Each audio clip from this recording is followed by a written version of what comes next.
মহিম ডাকাত যোগেন্দ্রনাথ গুপ্ত। আমি তোমাদের কাছে আজ আমার জীবনের যে কাহিনী বলিতেছি সে প্রায় 100 বৎসর আগের কথা। আমার জন্মের সন তারিখ ঠিক মনে নাই, তবে 1852 সাল হইবে বলিয়াই মনে হয়। আমাদের সময় গ্রামে ইংরাজি স্কুল ছিল না। গ্রামের পাঠশালায় পড়িতাম, মনের সুখে মাঠে মাঠে খেলিয়া বেড়াইতাম, আর পুকুরে বা নদীর জলে সাঁতরাইয়া কতই না আনন্দ পাইতাম। সেকালে গাছে চড়া ছিল একটা আমোদজনক ব্যাপার। যে গাছে না চড়িতে পারিত তাহাকে কেই বা মানুষ বলিয়া গণ্য করিত। আমার বাবা ছিলেন না, আমি মায়ের একমাত্র সন্তান। বাবা সেকালের বেশ বড় তালুকদার ছিলেন, অনেক জমি জমা ছিল। বাস্তু ভিটার প্রজাও আমাদের নেহাত কম ছিল না। প্রকাণ্ড বাড়ি, সেকেলে চক মিলানো দালান, বাড়ির দক্ষিণে মস্ত বড় দিঘি। আম, কাঁঠাল, সুপারি, নারিকেল এসব গাছের তো অভাবই ছিল না। গ্রামের প্রান্ত বাহিয়া যে নদী বহিয়া যাইত তাহার নাম মধুমতি। মধুমতির জল মধুরী মতো ছিল মিঠা।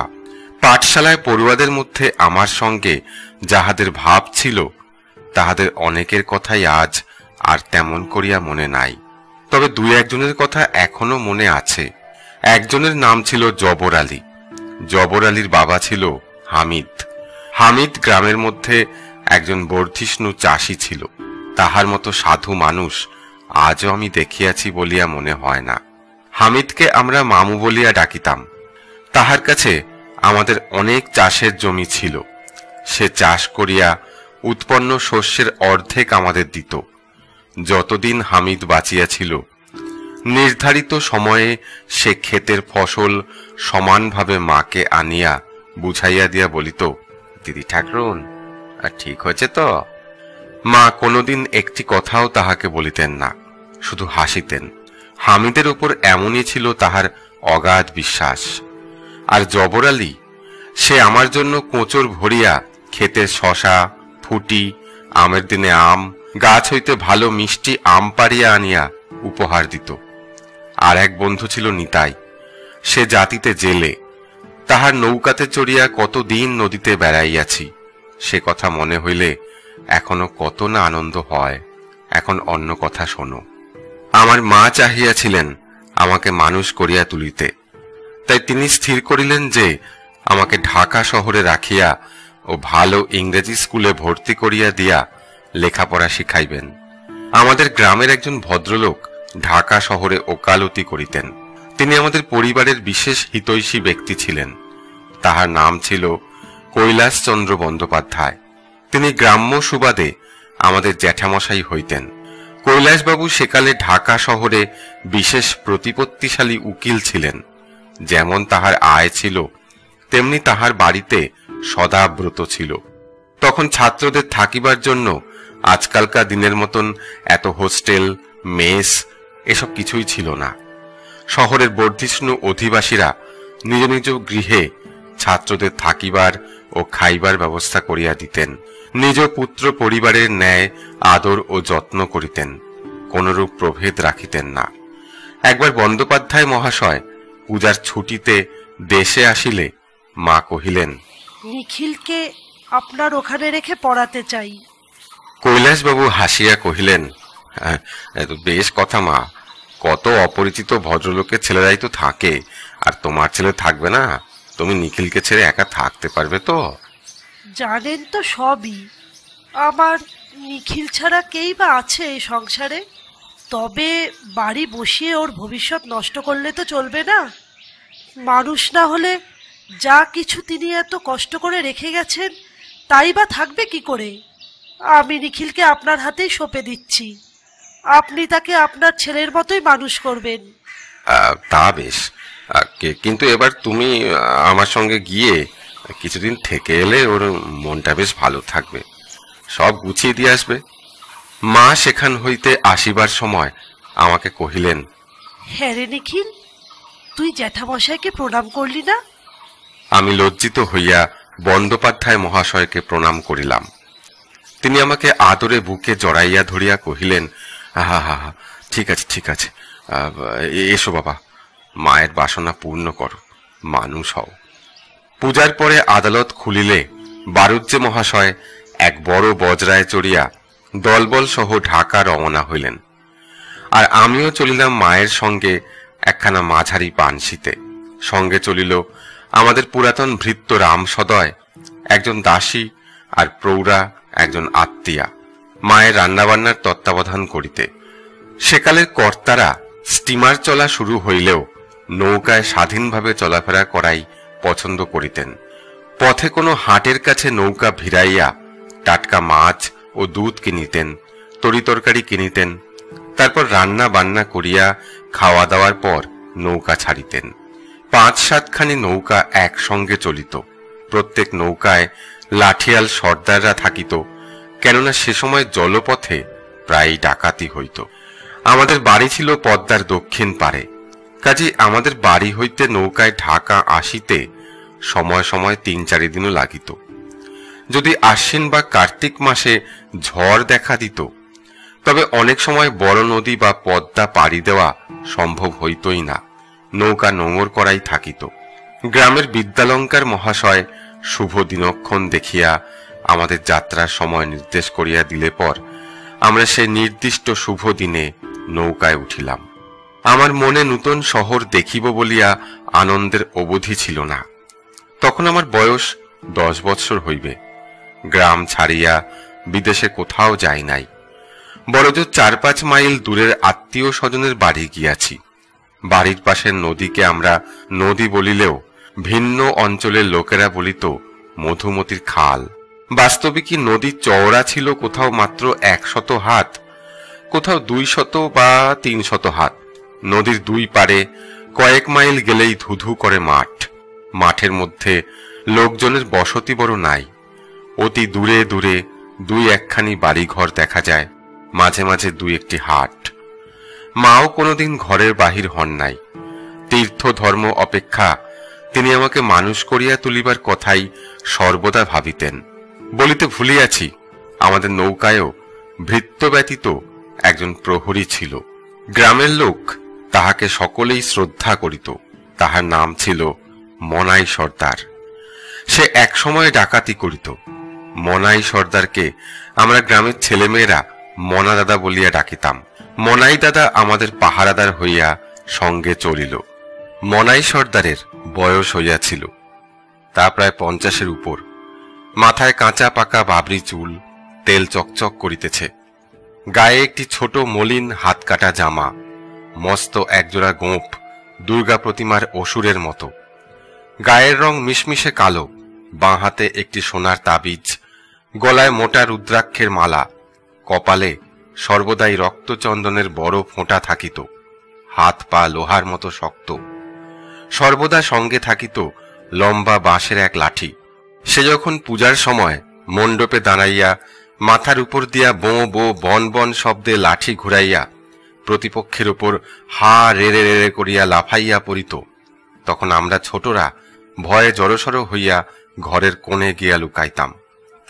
মাও যেমন তাহাকে ডাকিতেন মনাই দাদা, আমরাও তেমনি তাহাকে ডাকিতাম মনাই দাদা। সে ছিল সকলেরই দাদা। দুপুরের পর গ্রাম হইতে আমাদের নৌকা ছাড়িয়াছিল।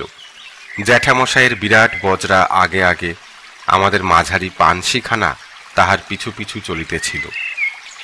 ক্রমে গ্রামখানি, আমাদের বাড়ির দালানের তেতলার ছোট চিলে কোঠাটি অদৃশ্য হইয়া গেল। আমার গ্রাম ছাড়িয়া আসিতে মন যে কেমন না করিয়াছিল তাহা নয়, তবে মা সঙ্গে যাইতেছেন তাই কোনো ভয় বা আশঙ্কা ছিল না। আমাদের 4-5 জনের পক্ষে নৌকাটা বেশ বড়ই ছিল, সব রকমের সুবিধাও তাতে ছিল। নৌকায় মাঝি ছিল 6 জন, একজন হাল ধরিয়াছিল আর 4 জন দাঁড় টানিত। একজন তাহাদের রান্না বান্না করিত। তাহাদের বিকট চেহারা দেখিলে ভয় হয়। লোকগুলি কথা না বলিয়া নিজ মনে দাঁড় টানিতেছিল। মনাই দাদা 2-1বার উহাদের সঙ্গে কথা বলিতে চেষ্টা করিয়াও যখন দেখিল উহারা তাহাকে বড় একটা আমল দেয় না, তখন নিজের মনে গান গাহিতে শুরু করিয়া দিয়াছিল। গানের কিছুই বোঝা যায় না, শুধু শ্যামামা আর শ্যামামা এই কথাগুলোই কোনো রকমে বোঝা যাইতেছিল। বড় বজরাখানিতে প্রায় 20 জন মাঝি ছিল। সঙ্গে ছিল একখানি ছোট ডিঙি ও নৌকা। ডিঙিতে রান্নাবান্নার সাজ সরঞ্জাম এবং চাকর বাকর সব থাকিত। সেকালে পাচক ঠাকুরের ব্যবস্থা তেমন ছিল না। বাড়ির মেয়েরাই রাঁধিতেন, কিংবা আশ্রিত লোকেরা এবং ছাত্রেরা পালা করিয়া রাঁধিত। কৈলাস বাড়ুজ্যে মহাশয়ের স্ত্রী জীবিতা ছিলেন না। তাহার দুই ভগ্নী ভগ্নীপতি তাহার ঢাকার বাড়িতে থাকিতেন বলিয়া তাহারাই সংসারের সব খুঁটিনাটি ব্যাপার দেখিতেন। কথা ছিল, সন্ধ্যার পূর্বে কাজিয়ার চর নামক ভয়সংকুল স্থানটি উত্তীর্ণ হইয়া মাধবদী গ্রামের বর্ধিষ্ণু তালুকদার ও জ্যাঠামশায়ের মক্কেল পরমানন্দ ঘোষের বাড়িতে আমরা রাতটা কাটাইব। সেই মর্মে পূর্বে লোকের মারফত পত্র দিয়া তাহাকে সংবাদ দিয়াছিলেন জ্যাঠামশাই। পরমানন্দ বাবু ইহাতে যারপর নাই সন্তুষ্ট হইয়া পত্র দিয়াছিলেন যে মাধবদী হাটের কাছে তাহার লোকজন ও বরকন্দাজেরা সব থাকিবে, কেননা জায়গাটা বড় সুবিধার নয়, আর কাজিয়ার চর সে তো বিখ্যাত ডাকাতির জায়গা। বৎসরে ৫-৭ বার করিয়া সেখানে ডাকাতি হয়। থানার দারোগা অনেক রকমের ফন্দি করিয়াও ডাকাত ধরিতে পারেন নাই। আমি বেলা পড়িয়া আসিলে নৌকার ছাতে গিয়া বসিলাম। ছেলেবেলায় যাহা দেখা যায় তাহাই ভালো লাগে। মাঠের পর মাঠ ধানে ভরা, আকাশ যেন গ্রাম ছুঁইয়া দাঁড়াইয়া আছে। নদীর বুক দিয়া ছোট ছোট নৌকা যাইতেছে। মধুমতি এখন বেশ চওড়া হইয়া আসিয়াছে। এখান হইতে এক দুপুর নৌকা বাহিয়া গেলেই বড় নদীতে পড়িব। মধুমতি এখন আর সোজাভাবে প্রবাহিত নয়, কেবল আঁকিয়া বাঁকিয়া চলিয়াছে। নদীর পার দিয়া মাঝে মাঝে লোকজনেরা চলাফেরা করিতেছে। মনাই সর্দার এদিক ওদিক লক্ষ্য রাখিয়া চলিতেছিল। সে সামনের দিকে লক্ষ্য করিয়া দেখিল বড় বজরাখানি দেখা যাইতেছে না। তখন মাঝিকে জিজ্ঞাসা করিল, বড়বাবুর বজরা কোথায় গেল রে? যে দীর্ঘ কৃষ্ণকায় মাঝি হাল ধরিয়াছিল এইবার সে কথা কহিল, বলিল, এইকে নজর রাখতে পারিনি। সে কি রে? তাই তো, এত বড় মুশকিল হলো। তখন সন্ধ্যা প্রায় ঘনাইয়া আসিয়াছিল। আকাশের ঈশান কোণে কালো মেঘ জড়ো হইয়াছিল। মাঝে মাঝে বিদ্যুৎ চমকাইতেছিল। ঝোড়ো হাওয়া খুব বেগে বহিতেছিল। নৌকা হঠাৎ মধুমতির বাঁক হইতে একটা খালের ভিতর প্রবেশ করিল এবং ভাটার টানে অতি বেগে চলিতে লাগিল। আমি ভয়ে মনাই সর্দারের কোল ঘেঁষিয়া গিয়া বসিলাম। মা ভিতর হইতে ডাকিলেন, মনাই দাদা। মনাই বজ্রগম্ভীর স্বরে কহিল, ব্যাটা এত বড় ধোকা দিল দেখছি মা ঠাকরুন। ও মাঝি, এটা কোন খালে এলে? মাঝি কোনো কথা কহিল না। একটা বাঁক ঘুরাইয়া নৌকাটাকে এক ঘাটের কাছে লইয়া আসিল। ঘাটের পাশে জঙ্গল, বট গাছ, গাব গাছ ও বাঁশবন ঘিরিয়া অন্ধকার জায়গাটিকে গভীর জমাট অন্ধকার করিয়া রাখিয়াছে।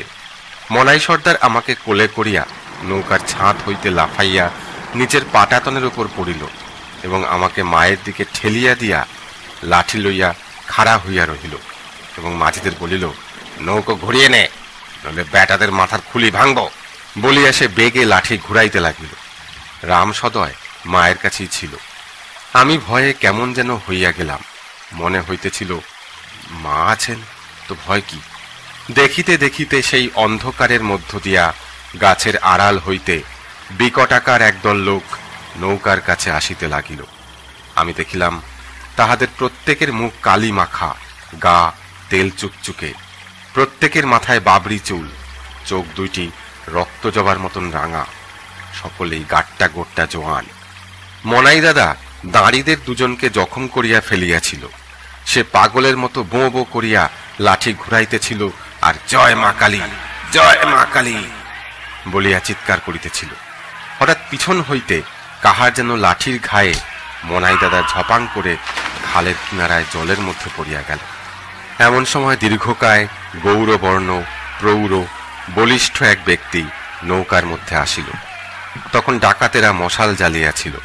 আমি হতভম্বের মতো হইয়া দেখিলাম ওই লোকটির গলায় পৈতা ও সোনার হার, দুই বাহুতে সোনার তাবিজ, হাতে সোনার বালা, পরনে ধপধপে জরির পাড় দেওয়া ঢাকাই ধুতি, কাঁধের এক পাশে একখানি শাল। নাক মুখ ও চোখ দেখিলে সম্ভ্রান্ত ঘরের লোক বলিয়াই মনে হয়। উহার মাথায়ও বাবরি চুল, কপালে রক্ত চন্দনের ফোঁটা। লোকটি বাঁ হাতখানি একটু উঁচু করিয়া তোলা মাত্র সব গোলমাল থামিয়া গেল। সে ধীরে ধীরে আমার মা যেখানে আমাকে বুকে করিয়া ভয়ে থরথর করিয়া কাঁপিতেছিলেন, সেখানে আসিয়া মাথা নত করিয়া প্রণাম করিয়া কহিল, মা ঠাকরুন, উঠুন, একবার আমার বাড়িতে পায়ের ধুলো দিতে হবে। মা যেন জ্ঞান ফিরিয়া পাইলেন। তিনি জোর গলায় কহিলেন, আমি যাব ডাকাতের বাড়ি, মনাই দাদা? মায়ের মুখের কথা শেষ হইতে না হইতেই লোকটি বজ্রের মতো গম্ভীর স্বরে কহিল, মনাই, সে খালের জলে স্নান করছে, এক লাঠিতেই ঘায়েল। দেখুন, আপনার কোনো ক্ষতি করব না। মা যখন বলেছি তখন মায়ের মতোই ভক্তি করে নিয়ে যাব। ওরে পালকি তোল। মা কম্পিত কণ্ঠে কহিলেন, তুমি কে? নাম নাই বা শুনলেন?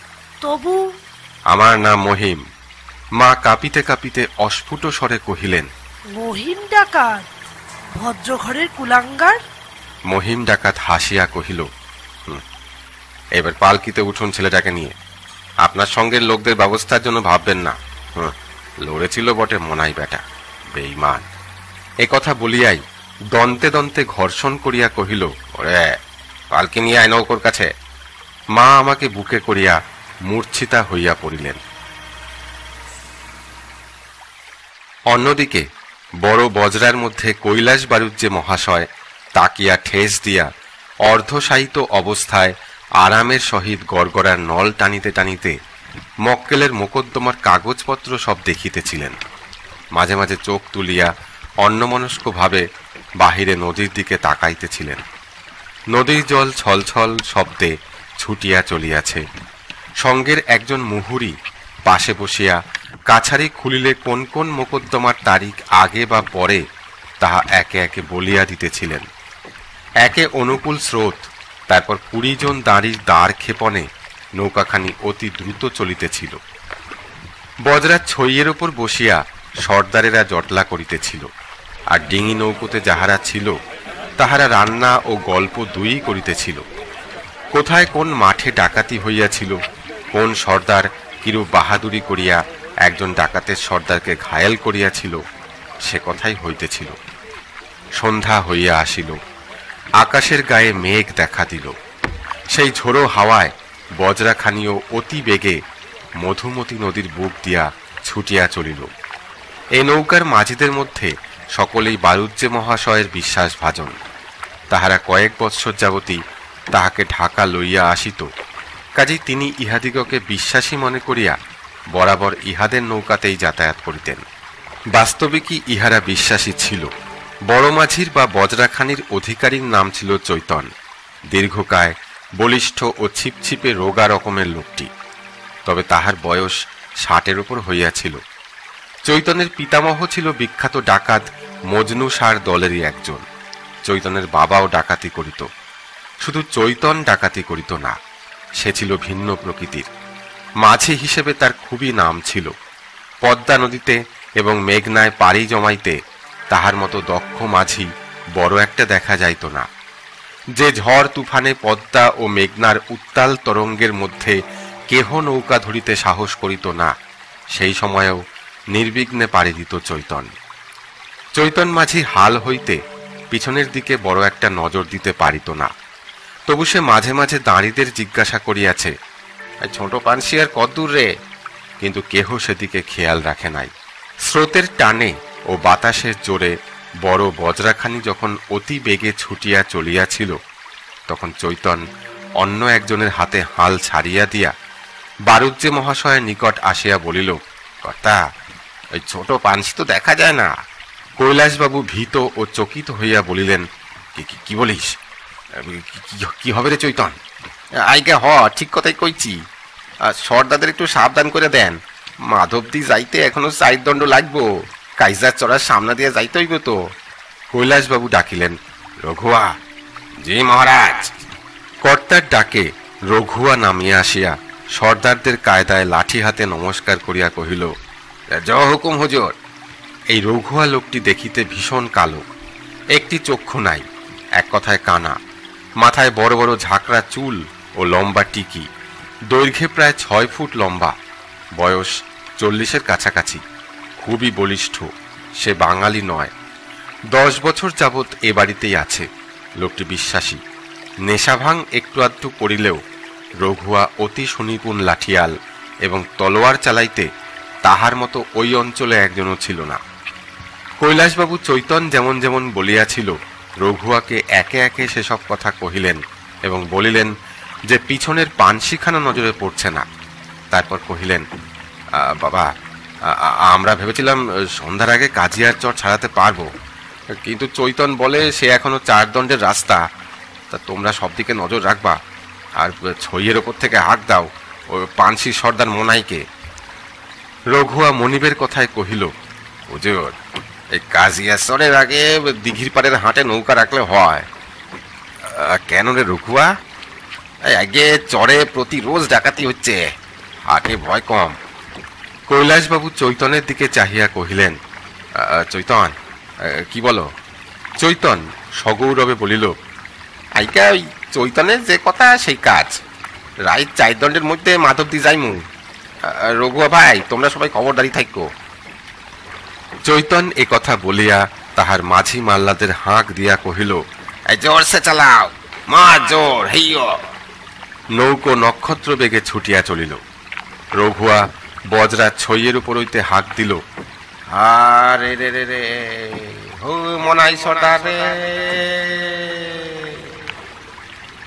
সেই সন্ধ্যায় নদীর বুকে সে বিকট শব্দ দিকে দিকে ধ্বনিত হইয়া উঠিল, কিন্তু কোনো সাড়া মিলিল না। এদিকে দাঁড়িদের মধ্যে কথা হইতেছিল। একজন দাঁড়ি কহিল, একটা নৌকো আমি দেখেছি বলে মনে হয়, এই চণ্ডীতলার খালের দিকে গেছে। আরেকজন কহিল, বড় মাঝিকে বলি না কেন, যদি ছোট পানসিটা হয়? আহা, তবে সর্বনাশ হবে রে, চণ্ডীতলা যে মহিম ডাকাতের এলাকায়। কথাটা কেবল দাঁড়িদের মধ্যেই আবদ্ধ রহিল না, কথাটা কর্তার কানে উঠিল। বারুজ্জে মহাশয় অতিশয় চিন্তিত হইলেন। তিনি গড়গড়ার নল টানিতে টানিতে সঙ্গী মুহুরী কেবলরামকে কহিলেন, কেবল, যদি চণ্ডীতলার খালে নৌকো ঢুকে গিয়ে থাকে তবে যে বিপদের কথা। কেবলরাম কহিল, এই যে মহিম ডাকাত বড় ভয়ঙ্কর লোক হুজুর, সে নরবলি দেয়, বিশেষ ওই শিশু বলি দেয় চণ্ডী দেবীর কাছে। তা কোনো উপায় নেই কর্তা, যদি পানসি খান মহিম ডাকাতের কবলে পড়ে থাকে, থানায় কিংবা ফাঁড়িতে একটা খবর দিলে হয় না? একজন দাঁড়ি কহিল, একটা খাল বরাবর ওই কাজিয়াচরের মধ্য দিয়ে পর্দায় পড়েছে, যদি সেই খাল দিয়ে যায় তবে মহিমের হাতে নাও করতে পারে। তাহারা এইরূপ কথাবার্তা যখন বলিতেছিলেন, তখন বাহিরে ভীষণ অন্ধকার ঢাকিয়া ফেলিয়াছিল। ঝড় ও বৃষ্টিতে মাতামাতি চলিয়াছিল।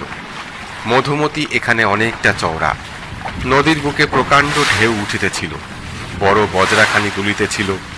ছোট ডিঙিখানির লোকগুলিও আতঙ্কে চিৎকার করিতেছিল।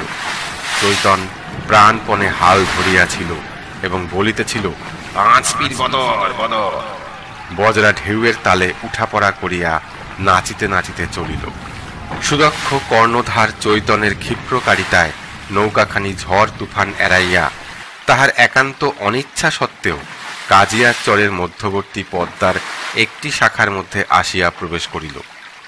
এই ছোটখাটো নদীটি তেমন চওড়া নয়।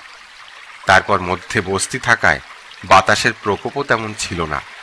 বজরায় ও ডিঙির আরোহীরা বস্তির মধ্যে কাছে ও দূরে আলো দেখিয়া আশ্বস্ত হইল। বাতাসের প্রকোপও এ সময় অনেকটা কমিয়া আসিয়াছিল। চৈতন চুপি চুপি রঘুয়াকে কহিল, ভাই সাবধান, আমরা একেবারে কাজিয়াচরের মধ্য দিয়ে চলেছি, হুঁশিয়ার।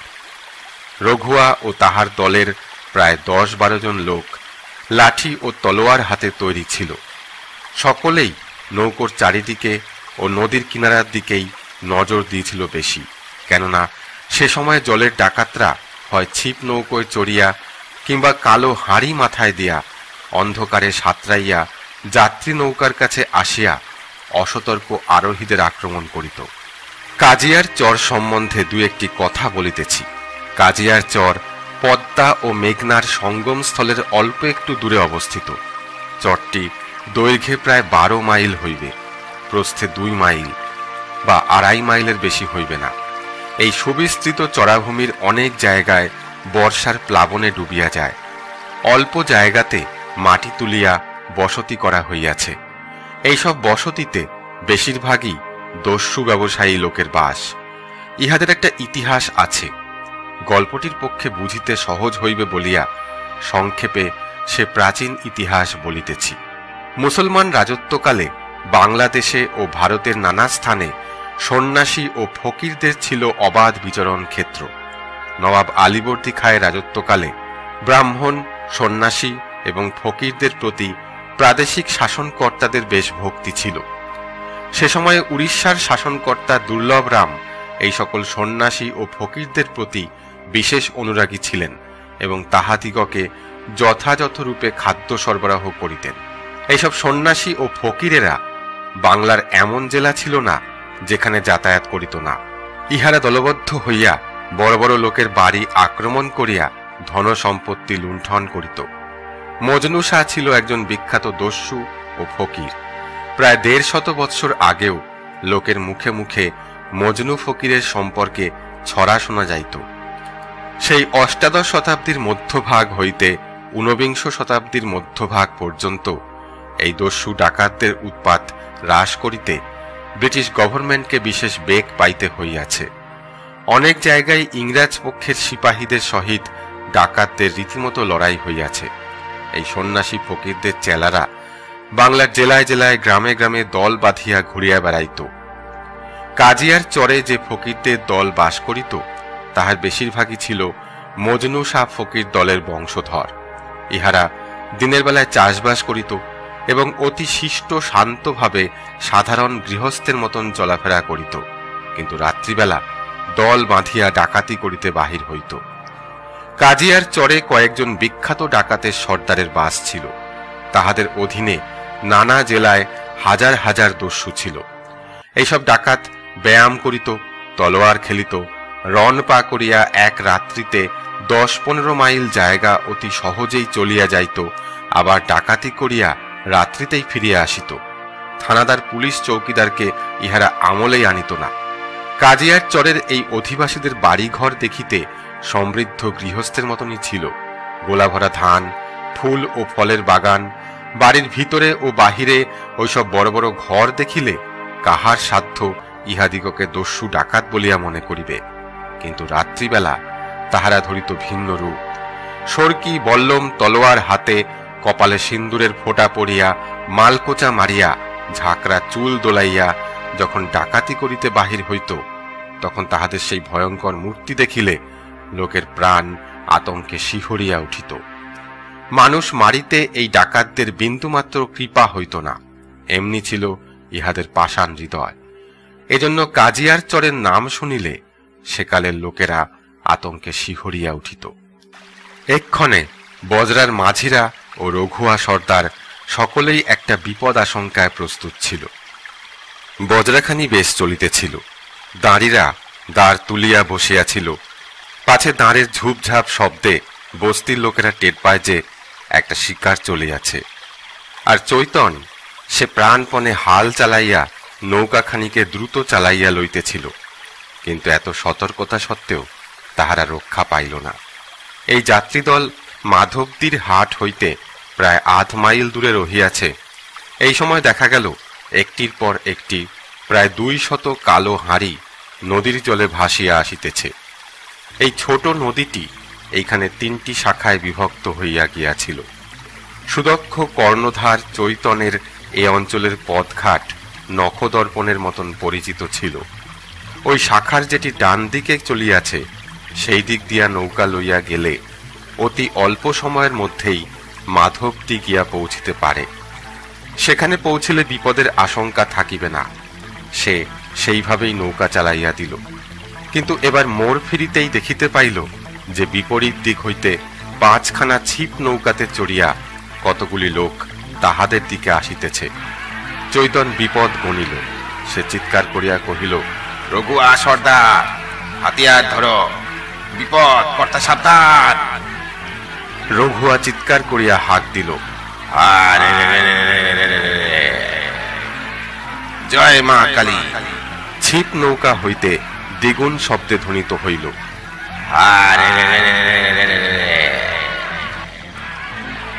তারপর দেখিতে দেখিতে ছিপের নৌকার দস্যুরা বজরার চারিদিকে ঘিরিয়া